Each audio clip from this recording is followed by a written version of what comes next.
Muy bien, ya estamos comenzando esta edición de aniversario del Rat Pack, nuestra mesa de editoras, toda la programación especial en relación con los 10 años de Tele13 Radio 103.3 aquí en la ciudad de Santiago. Así que por todas nuestras plataformas, tele13radio.cl incluidos, la edición de hoy de este programa de aniversario de Rat Pack, de mesa de editoras, con Paula Valenzuela. Paula, ¿cómo estás? Hola, ¿qué tal?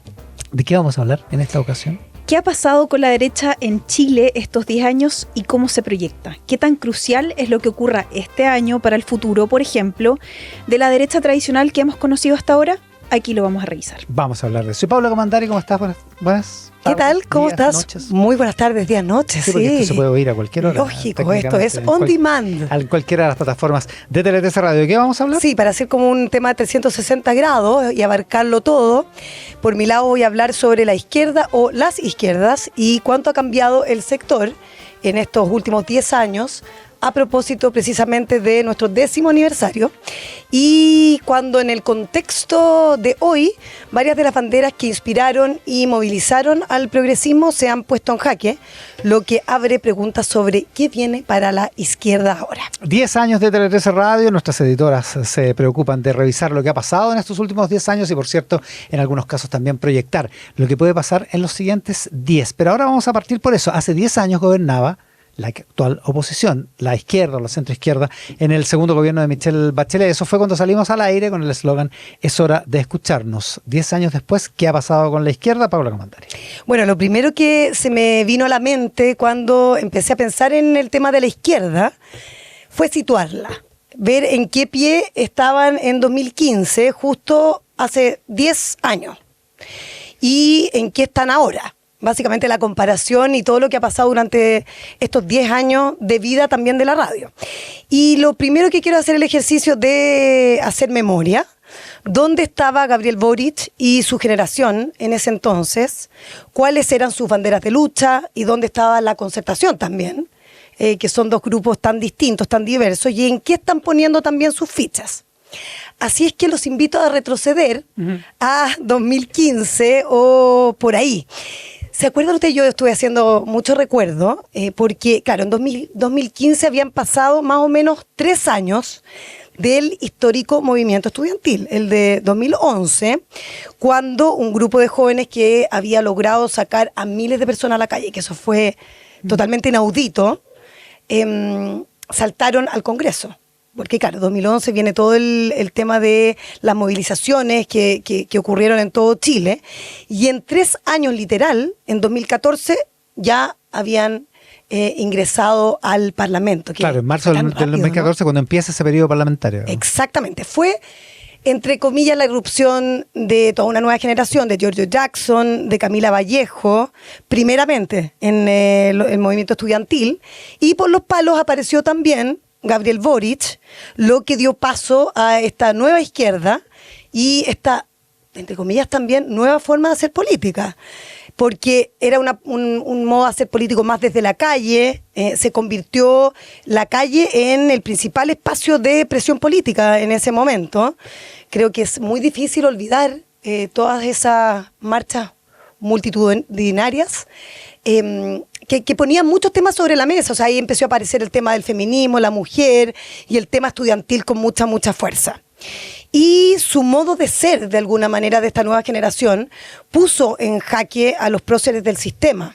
Vinieron a cuestionar ya en ese momento a los rostros más emblemáticos de la izquierda, a quienes todos estábamos muy acostumbrados por tantos años, bajo el paraguas de la Concertación, a escuchar, a ver en el terreno político, muy unidos en ese conglomerado, básicamente en contra de la dictadura y del pinochetismo, que era como la fuerza que los había unido.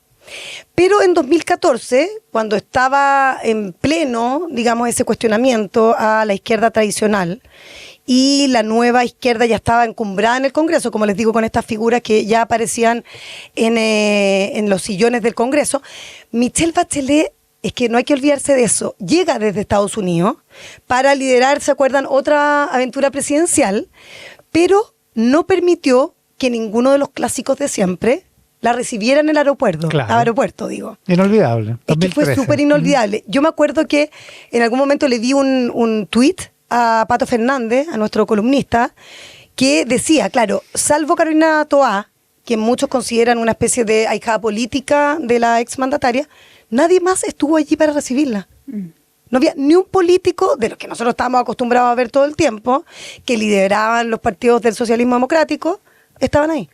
Básicamente porque no los convidaron, digamos. O sea, no los convidaron. Claro. O sea, efectivamente hubo un cierre de puertas súper importante, porque de alguna manera lo que la llevaba en ese momento era el movimiento estudiantil, no la vieja política. Había nacido justo, ¿se acuerdan? La nueva mayoría, se comenzó a hablar de otras temáticas. O sea, yo creo que la protagonista en ese momento fue la educación y este nuevo concepto de la necesidad de poner fin al lucro.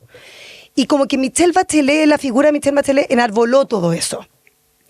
Y por eso la gran batalla de la administración Bachelet, si uno hace memoria, fue hacer una mega reforma educacional, además de levantar quizás por primera vez en serio la idea de que era urgente una nueva constitución. Y creó este grupo súper importante de abogados, de periodistas. También estaba Patricio Fernández en esa mesa. ¿El Consejo de Observadores? Claro, que empezó como a ver el tema constitucional con mucha más fuerza. Fue súper interesante y de allí salieron varias conclusiones súper importantes, súper relevantes, una base para la discusión de esto más reciente, claro. Y que si se hubiese escuchado tal vez con más calma estaríamos en otro momento ahora. Y las banderas estaban súper claras, eran potentes, pero también lo que yo pienso, paradójicamente, son los temas que siguen abiertos hoy. Si pensamos en la educación, hay un debate por la educación, y si pensamos en una nueva constitución, venimos de 2 procesos fallidos. Claro. O sea, no se ha podido poner un coto, una solución, un freno a problemáticas que vienen desde hace una década. Sí hubo en ese entonces un intercambio o cruce generacional bien relevante también, porque al de Bachelet, pese a que eran miradas muy distintas, ingresaron, ¿se acuerdan también ustedes?, varias figuras de lo que después sería el Frente Amplio, y me puse como a buscar con gobierno de Bachelet, con alta atención, claro. ¿Ya? Revolución Democrática, por ejemplo, por completo estuvo en el gobierno de Michelle Bachelet. No así Convergencia Social, el partido del presidente, pero Revolución Democrática, el propio Miguel Crispi, que ha estado tan en boga por estos días, se metió al gobierno de Michelle Bachelet y aterrizó en el Ministerio de Educación. Y se puso a trabajar con Nicolás Izaguirre, el titular de esa cartera, para ver en el fondo todo el tema de cambios y modificaciones que podían venir en términos de educación. Entraron, eso sí, porque uno no puede decir, mira, entraron, se involucraron en el gobierno y empezaron a obedecer instrucciones. No, ellos llegaron con la lógica, se van a acordar de este concepto, la colaboración crítica y de instalar su tema. O sea, venimos aquí a introducir cómo se debe hacer una reforma educacional y diría yo que después, también mirado con perspectiva, llegaron al gobierno con la idea de la educación súper arriba, pero sin una idea país, más allá de la contingencia educacional. O sea, no venían con grandes propuestas, por lo menos cuando ingresaron a la administración Bachelet. Y eso a lo largo de los años se fue notando, como que faltaba una visión país mucho más contundente y profunda. Y en ese entonces se despachó además la reforma al sistema binominal, todos dicen gran culpable de la crisis política que estamos viviendo hoy, con la proliferación de partidos políticos, más de 25 partidos, muchos de los cuales además no representan a nadie, o a casi nadie. Y se disgregaron los partidos políticos y los liderazgos fuertes, los factotums que ordenaban, desaparecieron, si se fijan, durante estos años. Porque claro, cuando veníamos de los tiempos de Michelle Bachelet, habían ciertos personajes muy fuertes, en la izquierda y en la derecha. Esos liderazgos se empezaron a desvanecer con el tiempo y lo que hemos visto también hoy en esta elección o en esta candidatura a primarias es la irrupción de Paulina Bodanovich, luego la caída de Paulina Bodanovich, pero no alguien que venga a ordenar los partidos. Ya no están los varones socialistas, no está el grupo de la democracia cristiana que controló el partido y que controlaba la concertación por esa vía, el partido del orden, como se deben llamar, que era transversal, tampoco los coroneles en la UDI. O sea, exacto. Efectivamente. Los Longueira en la derecha. Claro, los liderazgos ahora son totalmente distintos y mucho más líquidos, por decirlo así. Claro, y lo que hemos visto, por eso es que es tan importante lo que hemos visto respecto al socialismo democrático propiamente tal, también en el Frente Amplio lo vimos, que no había alguien que estuviera ordenando, y tal vez lo vemos también con, entre comillas, la desaparición de los coroneles, que también es una generación que ya bastante más adulta, y la desaparición de Sebastián Piñera, que dejó de ordenar en la derecha, y por eso se ha visto tanto desorden, que es parte de lo que nos va a contar la Paula Valenzuela. Pero después de eso, digamos que de lo que les estoy contando hasta ahí, que el tema educacional fue súper protagonista, empezaron también a tomar mucha fuerza las banderas ligadas a la identidad, por ahí por 2017. ¿Se acuerdan ustedes? El feminismo ganó un lugar súper importante en la agenda, tanto como la diversidad sexual, que comenzó a ganar batallas importantes a nivel político, como el acuerdo de unión civil, Claro. que cumple también 10 años de existencia con un número de, no me van a creer el número, pero estamos llegando a los 82.000, para ser exacto, 82.019 parejas que lo han suscrito. Mira, acuerdos de unión civil. Así es. Entonces, esa agenda alternativa, como me comentaba nuestro columnista Patricio Fernández, no es que surge en 2017, porque uno trata de pensar, bueno, ¿qué pasó hace 10 años? Esa agenda 2015? probablemente... 2017. 2017 ya surge con fuerza acá en Chile. Claro. Pero lo que me decía Pato Fernández es que si uno se pone a pensar en la agenda más feminista o bien ligada al género, a la identidad, se remonta hace mucho más tiempo, al fin de la Guerra Fría, como comentábamos con Pato, cuando hubo un intento por llenar un vacío que surge cuando se acaba la cosa nuclear y la izquierda se desmorona versus la democracia liberal y el triunfo del capitalismo como modelo. Y allí la izquierda también empieza a buscar temáticas, materias que puedan volver a levantar toda la dinámica y todo el modelo del progresismo.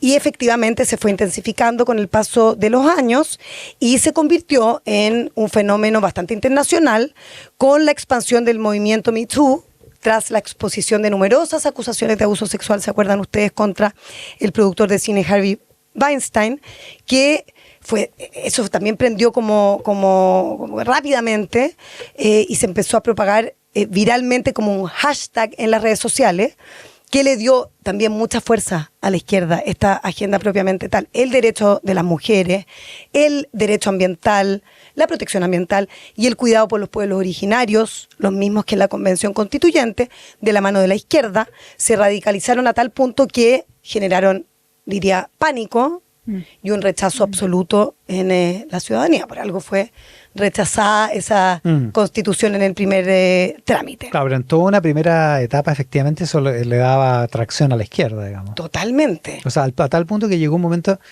cuando el gobierno de Sebastián Piñera II estaba como en su primer año, que yo me acuerdo haberle preguntado a la ministra de la Mujer, Isabel Pla, que ahora es nuestra columnista, digamos, si se podía ser de derecha y ser feminista. Al mismo tiempo, Esos eran los temas, claro. ese era el punto.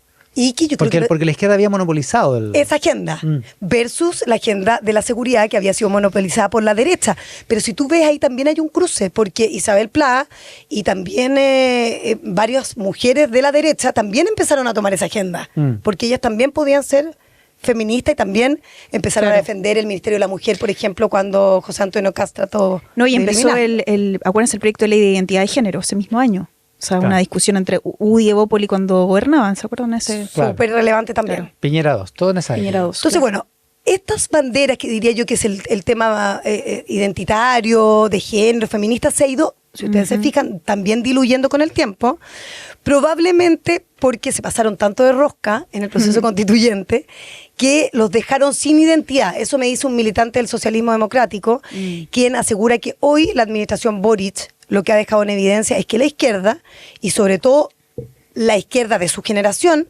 ya no mira las cosas tan en blanco y negro.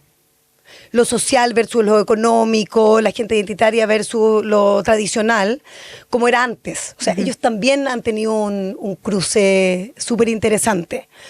Entonces, obviamente, uno se pregunta, ¿y ahora qué? Si no existe esta agenda tan fuerte. Y lo que hablaba con varias fuentes en el sector, que me comentan que lo que está sucediendo es que el discurso de la izquierda se ha ido poniendo, entre comillas, más amarillo y se ha evidenciado que en el mundo de hoy han debido asumir ciertas banderas de la derecha. O por lo menos, como les decía hace algunos minutos atrás, intentar apropiarse de las banderas mal cedidas, dicen ellos, por el sector, como el tema de la seguridad y la delincuencia, que siempre ha sido una agenda más de derecha. Y eso lo vemos, por ejemplo, en la candidatura presidencial de Carolina Toá, y en el propio discurso del presidente Boric, que ahora continuamente habla de cómo atacar el crimen organizado o cómo garantizar la seguridad entre los ciudadanos. Y algo que es bastante parecido a lo que piensa el sociólogo Eugenio Tironi, que me comentaba que lo más notable es ver a 3 generaciones de izquierda, al presidente Boric, a Carolina Toá y a personajes como Heraldo Muñoz o José Miguel Insulza, por nombrar solo algunos, defendiendo el libre comercio frente al proteccionismo de la derecha encabezada por Donald Trump. Y lo vemos en las 3 generaciones. O sea, ahora vemos discursos... Y gobernando juntos. Y gobernando juntos, pero además, en esta generación que era muy difícil hablar de propiedad privada, de comercio, de tratados de tratados de libre comercio, también apoderándose de esa agenda. Entonces, conversando con Tironi me decía que es como el mundo al revés. Porque lo vemos en Boric defendiendo los tratados de libre comercio. ¿Se acuerdan cómo partió este gobierno? Sí, pues. Cuando pusieron tan en duda, en jaque, los tratados de... El subsecretario Ahumada. Sí, pues se iban a Exacto, revisar José los Miguel tratados de libre Ahumada. comercio, se iba a revisar la política comercial. Completamente. Ese era el punto, sí. O sea, y estuvimos sin ratificar varios tratados por hartos meses, por muchos meses, ¿se acuerdan? Bueno, era una generación que apostaba no al TPP-11, digamos. O sea, totalmente. Y en eso también nos demoramos harto. También esos parecen tiempos pasados. Para Tironi, todo lo que ha pasado en el último tiempo viene un poco a evidenciar que la izquierda ha dado un paso bien importante en lo expresaba de esta manera, retomar la tercera vía. ¿En qué sentido? Esto de entender que una socialdemocracia renovada entiende el valor del individuo, el mercado, la empresa y la globalización. Algo que el propio Gabriel Boric entiende muy bien, no tanto su generación, si uno se pone a pensar, que pareciera no encontrar un relato demasiado claro de por dónde avanzar o seguir caminando, si bien los grandes intelectuales de izquierda se están moviendo en esa dirección.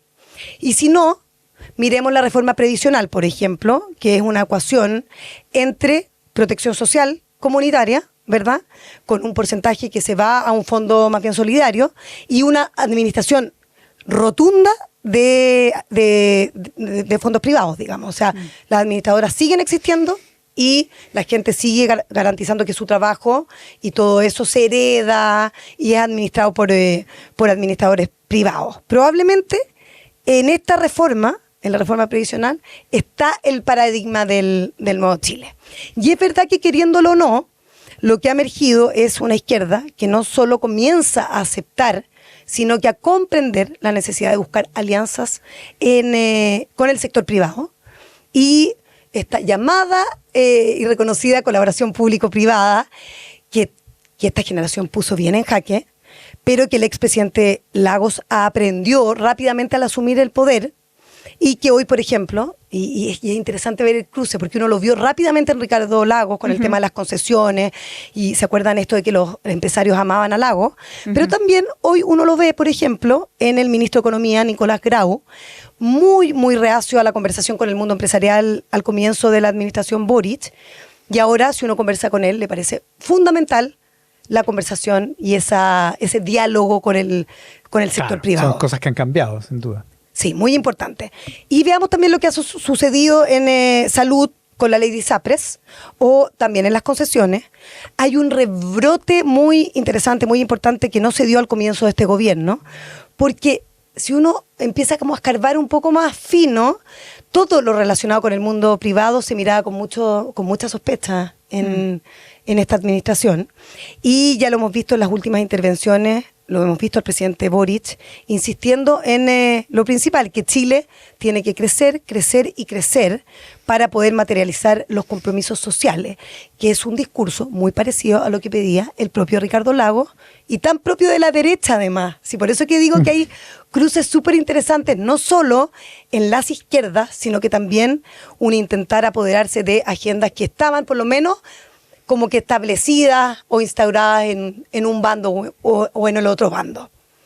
Hablaba con Tati Clima, una mujer que conoce en profundidad la izquierda antigua y la izquierda que representa a las nuevas generaciones, porque ha trabajado en distintos gobiernos en los últimos años y está más bien preocupada, me llamó la atención, está muy preocupada por el devenir del sector. O sea, ¿qué ofrece ahora la izquierda? Que es una pregunta que le hice a varios representantes, tanto del Frente Amplio como del Socialismo Democrático.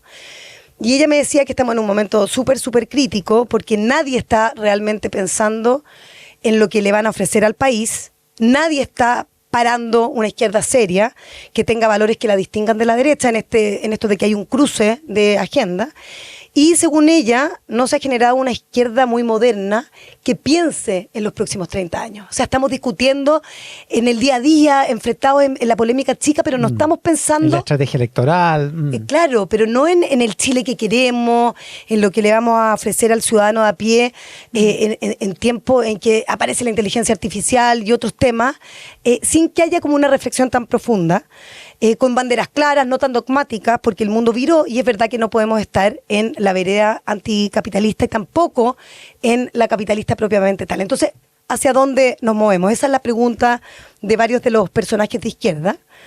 Y lo que hablaba con Tati Clima es que, claro, su sueño, cuando uno le va preguntando como a los distintos personajes de izquierda, es que de alguna manera esta primaria, que ha tenido subidas de candidatos, bajadas de candidatos, Tantos avatares y tanta pelea chica, diría yo que en la izquierda y en la derecha, bueno, termine de alguna manera generando una conversación y encontrando algo de eso que se está buscando, aunque ella sea media escéptica al respecto, y hay varios personajes de izquierda que están escépticos respecto de cómo se está pensando la izquierda en el futuro.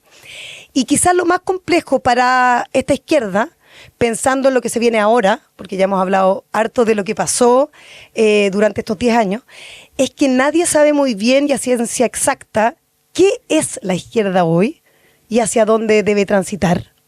Sobre todo porque la nueva izquierda está que considerada en el fondo moralmente, se consideraba moralmente superior, envejeció sumamente rápido. Paula, Iván, ya uno ve al Frente Amplio y a la administración Boric muy distinta a cómo partió, ¿no? O sea, como ya, por lo menos, no alzando esas banderas con tanta fuerza, las que no transaban en un comienzo, porque bueno, otra cosa es con guitarra cuando se gobierna. Y en ese sentido la izquierda, según quienes la piensan, está en plena búsqueda, muy lejos de encontrarse y de encontrar su propia identidad y lo que se viene hacia adelante. Así es que es un reto, por lo menos, sentarse y volver a pensar. Hace 10 años, cuando partimos en Tele 13 Radio, la izquierda gobernaba el país en el segundo gobierno de Michelle Bachelet. A partir de ese momento es el informe de Paula Comandari en esta edición aniversario del Rat Pack, nuestra mesa de editoras.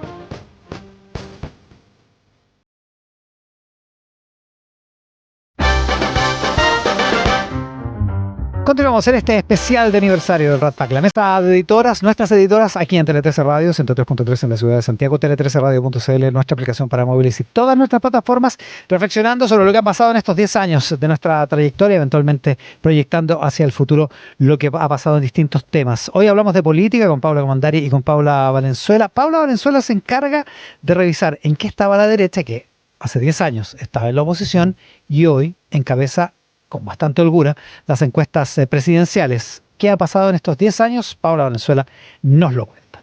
Bueno, revisando los diarios, la prensa de abril de 2015, que es el mes de aniversario de nuestra querida radio, el mundo político estaba remecido por los casos de financiamiento irregular de la política, Penta, SQM y Cabal. La derecha. No propiamente un financiamiento irregular de la política. Claro, exactamente. Se ponen a reclamar, pero, es verdad. Pero sí, pero habían estos todos casos súper importantes, sí, claro. Escándalos. Por tanto, los diarios de esa época están absolutamente plagados de eso. Bueno, la derecha ahí acababa de fundar Chile Vamos en enero de 2015, coalición que había sido antecedida por la Alianza y que con la que habían gobernado, bien digo, por primera vez desde el retorno a la democracia con Sebastián Piñera a la cabeza. La Alianza. La Alianza. Qué antiguo suena, sí. Ahora Chile Vamos ampliaba su espacio, sobrepasando sus históricos partidos RN y la UDI y sumaba a Evolución Política, Evópoli, y al partido regionalista independiente PRI, que hoy ya no existe. Un año antes había nacido también Amplitud, ¿recuerdan? Fundado por Carla Rubilar, Pedro Brown, Joaquín Godoy y Lili Pérez.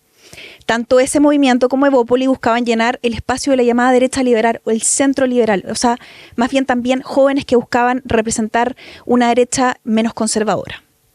Pero como Amplitud pactó con el gobierno de Michelle Bachelet la reforma que consagró el actual sistema electoral y terminó con el binominal, como tú bien recordabas, Paula, ese acuerdo terminó separando a Amplitud de Chile Vamos y en 2018 finalmente el CERVEL lo disolvió por no cumplir con los requisitos de votación. Duró bien poco. Duró súper poco. Y ahí se quedó Evópoli en esa derecha liberal. Claro, porque Amplitud lo que hizo, es lo que ha pasado en este periodo parlamentario, que es que estaba en el Congreso porque venían electos por otros partidos. Claro. Principalmente RN, digamos. RN principalmente, es verdad. Ahora, la discusión sobre los principios de Chile Vamos, en ese momento, esa coalición que nacía, fue bastante ardua, yo recuerdo, y había un ala que impulsaban, por supuesto que se acuerdan, una derecha social, que encarnaba sobre todo Manuel José Sandón y que acusaba de excesivo economicismo del sector durante Piñera I. ¿De qué forma el crecimiento económico llegaba a la vida de las personas? Era una pregunta común en ese momento que les costaba resolver a esa derecha que estaba recién naciendo como Chile Vamos. Otra cosa que entonces producía grandes divisiones y conflictos era la postura ante los temas valóricos, que también recordábamos en el informe de Paula. El matrimonio igualitario, la ley de identidad de género, los separaban. Hoy esas discusiones ya están bastante más apagadas porque ya se resolvieron y otros desafíos llegaron. Siguiendo en 2015, al tiempo que nacía Chile Vamos, la agenda del día a día estaba dominada por los escándalos de las platas políticas.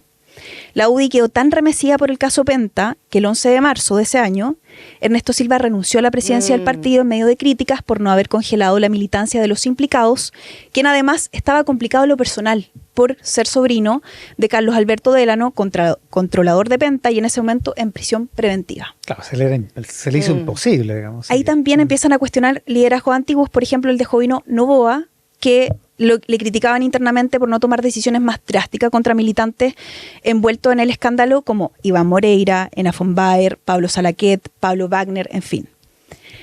El caso salpicó para todos lados, como bien deben acordarse, al punto de que Michelle Bachelet terminó pidiéndole la renuncia a todo su gabinete en mayo de 2015, cuando se supo que Rodrigo Peñailillo también había recibido financiamiento de SQM.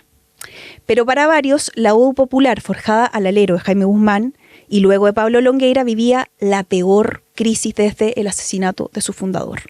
Claro, ahí además estaba implicado Jaime Orpiz, que estuvo... Eso fue un poco más adelante. Un poco, pero sí. También durante ese gobierno, claro, ¿verdad? era Corpesca. Corpesca, claro. Diría que hasta hoy la centro derecha le cuesta harto revivir esa época y una década después es un tema que aún incomoda, sobre todo para la U. Fue traumático. Fue súper traumático, sí. Bueno, paralelamente con el fin del gobierno de Piñera, la campaña de 2013 con la fallida candidatura de Pablo Longueira, ¿se acuerdan? Y la derrota de Belín Matei ya ante Michelle Bachelet, se empieza a dar ya un recambio de liderazgo en RN y la UDI, lo que hablábamos también en tu informe. En ese tiempo, acuérdense que Matei 2015 tocaba el piano. Recuerdo un dirigente de la derecha aludiendo a su repliegue de lo público para dedicarse a hacer clases y recuerda que por otra parte... Que fue así, sí, tal cual, exacto. Sí. Longueira ya había desaparecido tras su cuadro depresivo. Alamán ya era senador, pero seguía golpeado por la derrota en las primarias. No en todos los casos fue duradero, porque en 2016, Matei ya regresaba a la política para ser candidata a la alcaldía de Providencia. Ese mismo año, José Antonio Kast renuncia finalmente a la UDI y aunque desde Chile Vamos lo consideraban un llanero solitario herido tras fracasar en 2 intentos de presidir la UDI, empezó ya en esa época a trabajar en su candidatura presidencial para 2017 y en ir creando una base que permitiría finalmente en 2019 fundar el Partido Republicano. Durante esos años y hasta el estallido, el líder indiscutido fue Sebastián Piñera, por supuesto. Su salida del gobierno no significó su repliegue en ningún caso. Se puso a trabajar firme desde su fundación, Avanza Chile, desde donde empezó a construir el llamado piñerismo, que pronto tendría a 3 dirigentes ancla en los 3 partidos, Andrés Chadwick en la UDI, Cecilia Pérez en RN y Gonzalo Blumel en Evópoli. Avanza Chile proveía al sector de información, encuestas, datos, análisis, las famosas minutas que servían en muchos casos de base o ayuda a Chile Vamos a hacer oposición, o a oponerse a las reformas de Bachelet que ya estaban en plena marcha. De hecho, la educacional en ese momento ya vivía todo el rechazo de la derecha y vivía su propio capítulo en el Tribunal Constitucional. Y también en ese momento la derecha se oponía firmemente al proceso constituyente que impulsaba Michelle Bachelet. Junto con todo esto ya quedaba mucho más claro que Piñera volvía a ser candidato presidencial, que incluso estaba tejiendo redes con la oposición venezolana, ya en ese año. Como que le decía a todo el mundo que no y todos Pero en sabían verdad que todos sí. sabíamos que sí. Como esta última vez, no lo sabemos. Claro. Nunca lo vamos a Nunca saber. lo cual. vamos a saber. Nunca Bueno. lo vamos a saber. Piñera lo logró, volvió a la moneda para ejercer su segundo periodo y desde ahí le tocó vivir y lidiar uno de los episodios más conflictivos de la historia política chilena desde el retorno a la democracia. Por supuesto estoy hablando del estallido de octubre de 2019, un momento cuyas causas, por supuesto, implicancias como país todavía no terminamos de entender demasiado bien, pero que tomó por total sorpresa a sectores políticos, empezando por el que gobernaba. O sea, ¿qué mejor demostración de eso que el hecho de que 10 días antes del 18 de octubre el presidente Piñera comentara complacido que en medio de una América Latina convulsionada, Chile era un verdadero oasis, con una democracia estable? Inolvidable también. Inolvidable, ¿no? Esa frase, sí. Bueno, esta crisis social y política resquebrajó la unidad de la derecha y para salvarse no pocos trataron de mantenerse lo más lejos posible de un presidente con cifras de aprobación de un dígito. Eso se nos olvida, pero así era. Sí, exiguas, Claro. liliputienses. Y en ese momento, paradójicamente, la pandemia le dio un respiro porque le permitió mostrar capacidad de gestión, especialmente en la negociación por las vacunas, que todavía recordamos, ¿cierto?, con gran orgullo como país. El símbolo máximo del descarrilamiento de la derecha fueron los parlamentarios que votaron a favor de los retiros del 10% de los fondos de AFP en contra de Piñera. Años después, con no poca amnesia, muchos volverían a reivindicarlo y llorarlo. Pero no quiero ir tan rápido porque tenemos que ir a la elección de Convencional Constitucional 2021, que fue la constatación del momento del horror por el que atravesaba la derecha, que no logró ni siquiera un tercio de los escaños del órgano. Fue impresionante ese resultado. fueron Qué tiempos- barraca fue esa. Fueron tiempos súper oscuros para ese sector que realmente sintió en ese momento que lo perdía todo. Todo. Y que se dio por efectos de la pandemia, se dio junto con la municipal. ¿No? Claro, no, todo muy Un desastre. un desastre para la derecha. En ese contexto surgió un sector que todavía no perdona el acuerdo del 15 de noviembre y considera que Piñera y los suyos, la derechita cobarde como los llamaron, entregaron demasiado en medio de esas dos crisis. Esas personas que añoraban una derecha pura y dura encontraron refugio, por supuesto, en el Partido Republicano y José Antonio Cast, que creció a costa de ese discurso y la frustración del votante que se sentía aplastado y veía con espanto la marcha de la Convención Constitucional en 2021. Bueno, ese grupo empezó a poner en jaque la hegemonía de los partidos históricos de la derecha. Chile Vamos, con los dientes apretados en muchos casos, tuvo que darle su apoyo a José Antonio Cast luego que fuera quien logró pasar a segunda vuelta y disputarle la presidencia al frente amplista Gabriel Boric a fines de 2021. También inolvidable, ¿no? Sí, bien reñida además, ¿se acuerdan? Claro, Cast no ganó, pero su partido se fortaleció totalmente en esas elecciones parlamentarias. El país comenzó a experimentar una vuelta de péndulo, que era la que también mencionábamos en el informe de Paula, y el temor a la delincuencia, bueno, y el cambio del ánimo social quedó de manifiesto con el abrumador y masivo triunfo del rechazo, que le devolvió el alma al cuerpo ya definitivamente a la derecha en toda su variante. Mirado en retrospectiva, igual es bien impresionante que el gobierno de Boric haya empezado dándole toda la fe al proceso constituyente, Claro. esperando 6 meses para presentar sus proyectos, esperando el aventón, Total. el empujón de la inercia del proceso constituyente, cuando en rigor la primera vuelta del 2021 la había ganado José Antonio Cast. Claro, O sea, no leyeron ese momento. es bien, Claro. es bien impresionante. O Es sea, como el gran error poco que se lo ve, leyeron, claro, digamos, 6 pero ya meses que estamos. perdidos. Pues claro. qué poca reflexión en la izquierda Sí. en ese sentido. Bueno, luego de ese hito, el Partido Republicano tuvo uno de sus mejores momentos cuando arrasó la segunda experiencia constituyente, aunque después no logró aprobar el texto que salió de ahí. Claro, cuando salieron elegidos los convencionales. Claro, fue como el gran imagínate todos los que batazo. sacaron. Mm. Más de 20, 22 creo que era, si no me 22, falla la si no me memoria. equivoco. Sí. Sí. Y tras eso vino un hecho que alteró la forma en que se estructura la derecha chilena. La inesperada muerte de Sebastián Piñera en febrero de 2024, que eso aún se resiente. Porque dado el nivel de influencia que tenía sobre su sector, es difícil todavía determinar el efecto que ha tenido su ausencia. Si bien Evelyn Matei hoy es la favorita indiscutida de las encuestas, tiene un liderazgo muy distinto al de Piñera, que por carácter y por su propia condición de expresidente 2 veces, conocía muy bien a los partidos, tenía mucha cercanía con ellos y ejercía finalmente autoridad, sobre todo después de dejar la presidencia y en la medida en que su imagen recuperaba también aprobación ciudadana. Él decía que no, pero pero pucha que ordenaba el sector. Sí, Si después de la muerte de totalmente. Piñera, la derecha Ahí nunca se más nota. volvió a... Claro, ahí se nota más. Es bien impresionante, o sea, nunca más hubo orden en el es sector. tema todavía, hoy es tema eso. Y porque cada vez que había problemas, como por ejemplo la confusa definición que tuvo Chile Vamos con respecto recién a la posibilidad de hacer primarias, muchos ahí siguen invocando a Piñera y dicen que estando él las cosas se hubieran resuelto mejor. Junto con eso temen que su falta se sienta especialmente este año en las parlamentarias, porque se acuerdan que él al final era el que cortaba el queque, o sea, él definía el diseño de las elecciones de las listas parlamentarias. Vamos a ver cómo les va a ir este año con eso. Bueno, y una de las últimas declaraciones del expresidente nos llevan al presente actual de la derecha, o más bien de las dos derechas. Piñera, que alcanzó a vivir y a sufrir el nacimiento de los republicanos, aunque no la de Johannes Kaiser, quería una coalición desde amarillos a republicanos. ¿Se acuerdan que lo dijo varias veces? Sí. Algo que a esa altura parecía ya una misión imposible. Que fuera como la concertación, como Claro, la alianza el rechazo del segundo proceso. Claro. De hecho, hay una parte de Chile Vamos que busca apartarse y diferenciarse lo más posible de republicano y de los nacionales libertarios de Johannes Kaiser, partido que ya está a punto de ser legal en todo el país. Esto es más evidente en el caso de Evópoli, porque que siempre ha impulsado esta derecha liberal, en 2021, por ejemplo, Ignacio Briones reconoció que no pudo votar en segunda vuelta por José Antonio Kast y que votó nulo. ¿Todavía no se lo perdonan eso? Todavía no se lo perdonan. Mientras otros se sienten atraídos o asustados por el crecimiento de los resultados de la encuesta de los 2K, y por eso hoy en Chile Vamos a aparecer tan tironeado por los sectores de los extremos, como en su momento lo estuvieron, o lo están todavía, no lo sé, los partidos del socialismo democrático por el Frente Amplio. Hay quienes cuentan que personeros de la exconcertación le han advertido a Chile Vamos que no cometan el mismo error que dicen cometieron ellos, que no defendieron su legado y que cayeron rendidos ante las ideas refundacionales del Frente Amplio, que fueron con las que inició.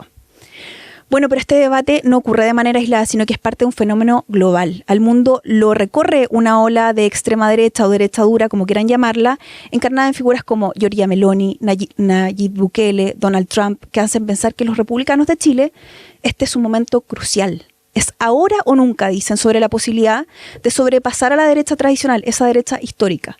Incluso acaba de nacer un bloque, como lo hemos visto, lo hemos estudiado estos días, entre republicanos, nacional-libertarios y los socialcristianos, que promete ser una nueva derecha, una derecha alternativa, dicen otros, una derecha identitaria sin vocación de mayoría. Claro, y ahí está por verse, Chile Vamos, claro. porque en Italia lo lograron, en Hungría ni decir, en Polonia ni decir, pero en Alemania no, en España no, todavía. Al menos. No lo sabemos, pero lo que sí ya ha ocurrido es que han logrado atención y arrastre. Eso sí. Es verdad. Sin duda. Sin duda. La intelectual liberal Lucía Santa Cruz, me la nombran harto en este reporteo, ha advertido que estos grupos que están emergiendo en varias partes del mundo, Trump incluido, son la negación a la tradición liberal. Con dureza ha dicho en sus columnas que esta derecha extrema abraza los cambios radicales, descalifica la disidencia y a veces incluso es hasta violenta y agresiva. Es que claro, en contra de todos los principios tradicionales de derecha. Claro, o sea, lo de Donald Trump y la guerra comercial es antiliberal, además, desde el punto de vista económico, digamos. Claro, y en Chile Vamos, de hecho, hacen un mea culpa y dicen que les ha faltado fuerza para enfrentar a estos discursos. De hecho, con eso mismo que decías tú, Iván, en las últimas semanas se ha instalado un debate sobre Trump en Chile, porque para varios fue un error que el Partido Republicano de Kast, de nuestro país, haberlo destacado tanto como una figura del liberalismo. Yo creo que se arrepienten, de hecho, hay varios que deben estar arrepentidos. Exactamente, porque ha ocurrido una guerra arancelaria que ha impulsado el propio Trump, sus políticas proteccionistas y sus ataques a instituciones como las universidades y la autonomía de estas universidades. En Chile Vamos, mientras para enfrentar esto observan muy atentamente el liderazgo de la española Cayetana Álvarez de Toledo, una diputada del Partido Popular, quien ha criticado a Trump y ha dicho que es una amenaza para la democracia. Ella es vista acá, como les decía, como un modelo para una derecha que logra enfrentar a los grupos más extremos sin rendirse ante ellas, sin miedo y con un discurso tajante y enfático en la defensa de las ideas de su sector. Tanto así que dicen que la van a traer en septiembre. Sí. De nuevamente. De nuevo, sí. A ver, esta es la tensión entonces que les decía que se vive en muchas partes del mundo, incluido Chile, donde ya es un hecho que existen al menos dos derechas. La gran pregunta y una de las disputas que veremos en los próximos meses y en las elecciones de fin de año es cuál de las dos dominará el sector. Les voy a dejar una pregunta hipotética para cerrar. Si Evelyn Matei mantiene su liderazgo en las encuestas y gana el próximo gobierno, ¿cómo creen que se comportará el sector de la nueva derecha? ¿Será opositora, oficialista o establecerá una colaboración crítica con su administración? Por supuesto, Interesante pregunta. Se lo estaremos contando como lo hemos hecho en esta última década en Tele 13 Radio. Tal cual. Lo que ha pasado en estos 10 años de la izquierda, de la derecha, en esta edición especial del Rat Pack, como todas las que hemos hecho en estos últimos días, con nuestras editoras, nuestro equipo del Rat Pack, reflexionando, mirando lo que ha pasado en estos 10 años, en algunos casos, cuando ha sido pertinente, proyectando lo que puede pasar en los próximos 10 de esta trayectoria. Estamos con Paula Comandari y con Paula Valenzuela en esta edición especial de la mesa de editoras del Rat Pack, aquí en Tele 13 Radio 103.3 en la ciudad de Santiago, en tele13radio.cl y en todas nuestras plataformas.